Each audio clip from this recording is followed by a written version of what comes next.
Commander Vera Blackwood sat perfectly still as the Sci-fi delegation laughed. It wasn't human laughter, more like wind chimes being shaken by a hurricane, but the mockery translated perfectly through the universal communicator. Such primitive responses, Ambassador Crex Theta said, his crystalline form refracting light in what his species considered amusement. The human female is actually leaking saline from her optical organs. How can the Galactic Assembly take seriously a species that malfunctions when processing information?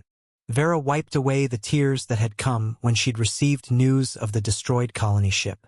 3,000 human civilians, including her sister's family, gone. The Sci-fi had denied their mining vessels safe passage through what they claimed was their territory.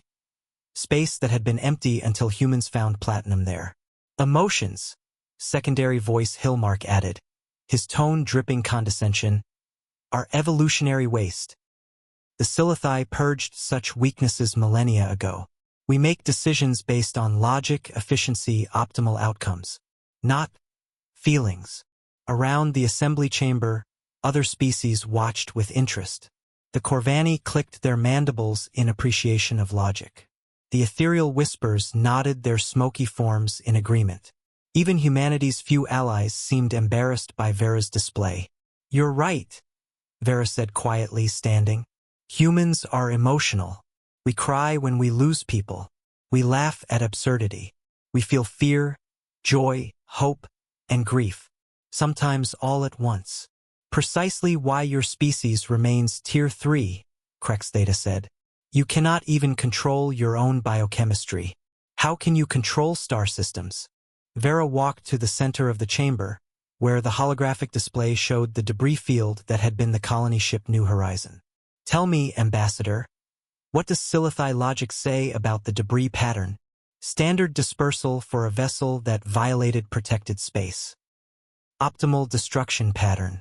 97% efficiency." 97%, Vera repeated. "So 3% survived the initial blast. Tell me, what does logic say about escape pod signatures?" Hillmark's form flickered. "Irrelevant. Trespassers were neutralized. 18 escape pods launched." Vera continued, her voice steady now. "Your patrol ships had 37 seconds to calculate their trajectories. Logic would say disable the engines, tow them back to the border. Instead, your captains spent those 37 seconds targeting each pod individually. That's not logic, Ambassador. That's cruelty. And cruelty is an emotion." The chamber stirred. Crex Theta's form darkened. "You dare. I'm not finished." Vera's voice cut through the chamber like a blade. Something in her tone made even the ancient arbiters lean forward. "You say emotions make us weak. That tears are malfunction.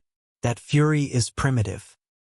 But let me explain something about humans, about emotions, about what you've actually done today."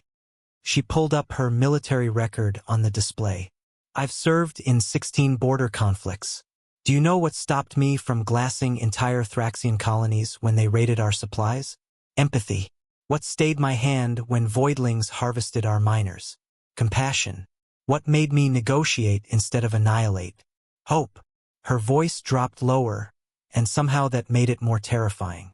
"Emotions aren't weakness, Ambassador. They're restraints. They're the thin line between civilization and something far older. Something you've forgotten exists because you've been safe too long. Threats." Crex Theta laughed again. "From a Tier 3 species? Your fleet is a 10th our size." "Fleet?" Vera smiled, and there was nothing warm in it. "Who needs a fleet?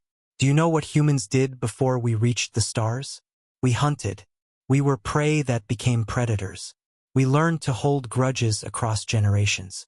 We learned that anger, properly channeled, could overcome any physical disadvantage." She walked closer to the Sci-fi delegation. "You killed 3,000 civilians, families, children, artists and teachers and dreamers.